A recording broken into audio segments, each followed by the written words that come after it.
Jadi sehebat apapun orang sukses hari ini, dia punya sinergi. Yang kedua, simplify. Mampu menyederhanakan persoalan yang sulit. Jadi kalau kau baca buku yang sulit, begitu kau mau tampil di depan jamaah, kau harus mampu menyederhanakannya. Orang bijak berkata, orang yang cerdas itu adalah orang yang mampu menyederhanakan persoalan yang rumit. Gitu. Ya, jadi orang disebut orang cerdas atau orang pintar kalau dia mampu menyederhanakan persoalan yang sulit, yang rumit. Kalau dia tidak mampu, itu bukan, meskipun dia profesor doktor, tapi kalau dia bicara, orang tambah pusing, nah itu berarti nggak cerdas.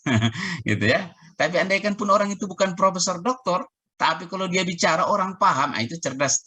Nah itu namanya simplify. Yang ketiga ada signify. Harus mampu kita menunjukkan bahwa yang kita berikan itu sangat penting. Signifikansinya sangat penting bagi orang lain. Sehingga orang lain akan tertarik. Ya. Nah, ini tips public speaking. Yang pertama, tadi sudah ada di buku ini, disampaikan di makalah, menarik dan nyaman. Saya hanya menyampaikan 5 saja dari 15 ya. Jadi Firly Junandar mengatakan bahwa prinsip pertama dari public speaking itu menarik. Apa arti menarik? Tampilan diri kita menarik buat kita, ucapan kita, gaya kita menarik buat kita. Jadi pastikan bahwa Afifah, kalau kau mau tampil, kalau kau mau bicara, kalau kau menyampaikan materi, kontennya, pastikan kalau itu menarik buat kau, sehingga itu menarik buat orang. Kalau tak menarik buat kau, kau bahas sesuatu yang bagi kau sendiri tak menarik, orang lain pun tak menarik.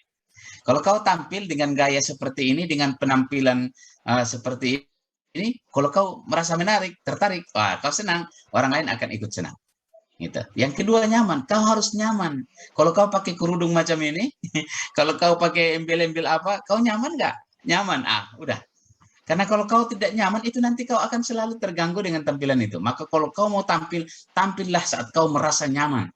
Baik dari segi pakaian, baik dari segi aksesoris, baik dari segi materi, kau harus nyaman dengan itu.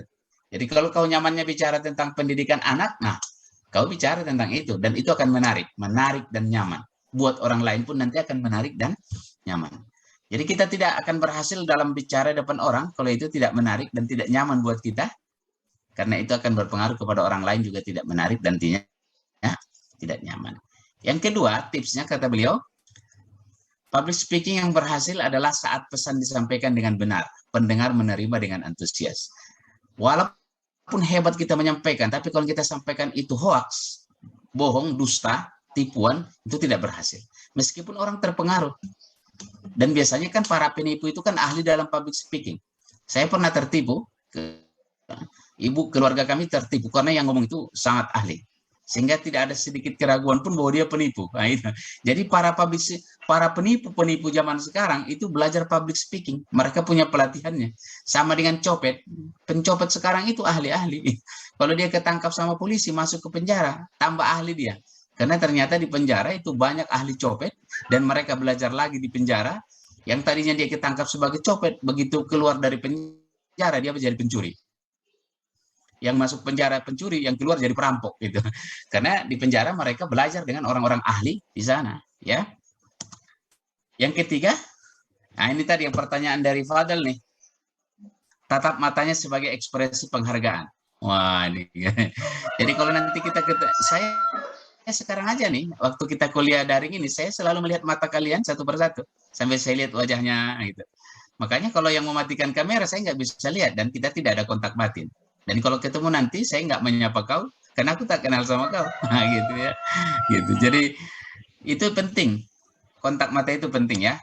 Yang keempat kata Firly, public speaking bukan berarti banyak bicara, tapi tepat apa itu? Tepat dan waktu apa namanya? Tepat kata dan ulangi. Tapi tepat waktu dan kata. Ya. Jadi public speaking itu katanya bukan masalah banyaknya kita bicara. Kalau tampil di depan orang banyak itu bukan karena banyaknya dan lamanya kita bicara. Kadang kita hanya dibutuhkan 5 menit. Jadi kalau kultum itu 7 menit. Kalau kuliah ringkas itu misalkan 10 menit atau 15 menit. Gitu ya. Dan pada saat kalian bicara nanti di depan orang, diminta bicara di depan orang, ya Sukma ya, itu kau tanyakan dulu. berapa menit saya diberikan waktu bicara. Itu sangat penting. Saya kalau diminta bicara atau bisa ceramah, selalu bahkan khutbah saja yang sekarang ini di masa pandemi, saya selalu nanya kepada pengurus masjid, khutbahnya berapa menit? Ada yang bilang 10 menit saja, sekarang dipercepat, oke? Ada pula masjid seperti biasa, 20 menit, oke? Gitu. Bahkan ada yang lebih ringkas, cukup 5 menit, gitu ya. Yang penting ada dapat apanya, rukun-rukunnya sudah gitu. Jadi karena bicara di depan orang itu bukan masalah lamanya atau banyaknya kita bicara, tapi masalah tepat dan waktu yang kata yang kita lakukan. Waktunya tepat, kata. Banyak orang gagal itu karena tidak mampu mengurus waktunya. Jadi diberikan waktu hanya 10 menit, dia bicara 15 menit. Itu berarti gagal. Bahkan sampai ada diberikan kode supaya berhenti. Nah, itu tambah gagal lagi. Ya. Jadi saya termasuk yang sangat disiplin untuk urusan waktu. Yang saya begitu mau bicara, kalau khutbah itu, begitu saya berdiri, saya langsung tengok jam. Atau jam dengan kesana itu, dan saya sudah pastikan, oke, 15 menit khutbah pertama. Dan khutbah kedua 5 menit, sehingga saya khutbah 20 menit. Nah itu, dan saya selalu patuh pada waktu itu. Dan yang terakhir, ini penting.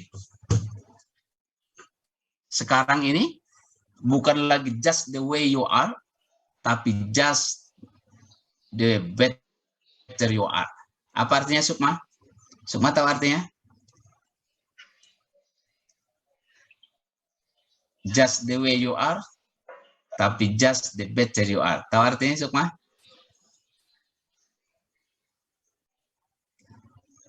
Nggak tahu. Intan, apa artinya?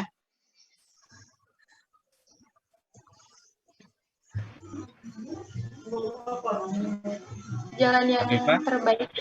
Apa sih, Pak? Afifah, apa artinya? Tidak tahu. Salma? Halo Salma, apa artinya? Tidak tahu, Pak. Tidak tahu. Siapa yang tahu artinya? Just the way you are, tapi just the better you are. Saya juga bahasa Inggrisnya kacau, tapi ada anak-anak saya sastra Inggris. Siapa? Siapa nih? Awak, Apa artinya? jalan yang kamu tempuh itu adalah jalan yang paling terbaik. Jalan kehidupan gitu ya. jalan, jalan kehidupan yang terbaik gitu ya. Just the way you are. Nah, jadi Bukan apa adanya dirimu, tapi semakin baik dirimu.